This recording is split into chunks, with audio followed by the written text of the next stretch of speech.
దైవ చింతనతోనే మానసిక ప్రశాంతత ఏర్పడుతుందని రంగంపేట ఆశ్రమ పీఠాధిపతి శ్రీ శ్రీ శ్రీ మాధవానంద సరస్వతి స్వామి భక్తులకు సూచించారు.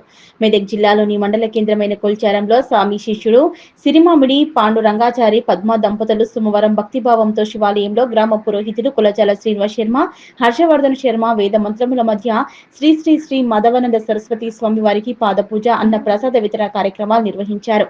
ఈ కార్యక్రమానికి భక్తులు అధిక సంఖ్యలో విచ్చేసి స్వామివారి ఆశీస్సులు తీసుకున్నారు.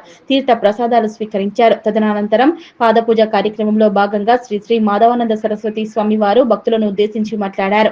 కృతజ్ఞత యొక్క ప్రత్యేక వ్యక్తీకరణ పాదపూజ గౌరవనీయమైన ఆధ్యాత్మిక మార్గానికి కృతజ్ఞతలు తెలిపినప్పుడే అభ్యాసం చేయడం ఆచారం. సంస్కృతంలో పదం పాదం లేదా పాదాలను సూచిస్తోందని, సదాశివుడు శ్రీ గురుగీతగా పిలువబడే ఆగమంలో దేవికి ధ్యానంలా గురోమృతి పూజన్లు గురోపద మంత్రమాల గుర్వోర్యో ముక్తింల గురో కృప అని వెల్లడిస్తోంది. ఆరాధన యొక్క ప్రారంభ మూలం గురుపాదం, గురువు యొక్క పాదాలు మరియు మంత్రానికి మూల గురు వాక్యం. గురువాక్యం గురుమూర్తి, గురువు యొక్క మూర్తి భవించిన రూపం. ధ్యానం యొక్క మూలం మరియు సారాంశం గురుకృప, గురువు యొక్క దయ మరియు కరుణ స్వతంత్రానికి ప్రారంభ కారణం.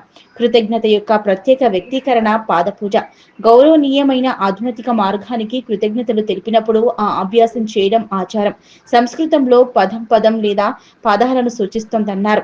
ఈ కార్యక్రమంలో జూలకంటి సంగమేశ్వర్, వడ్ల ప్రభాకర్, రామకృష్ణ గౌడ్, అశోక్ గౌడ్, రేగల్ల వీరయ్య, గంగసాని రాజిరెడ్డి, అశోక్, బొజ్జ వెంకటరమణ, దశరథ, రాములు, అశోక్, రితిన్, తమ్మలి అనంతరాజ్, విఠల్, సంతోష్, నవీన్, బుజ్జ వీరేశం, నర్సింగ్లు, సంతోష్, రామానుజం, మల్లయ్య, రామగౌడ్, కొండలరావు, పోచయ్య, నారాయణ, సిద్ధరాములు, బూదయ్య తదితరులు పాల్గొన్నారు.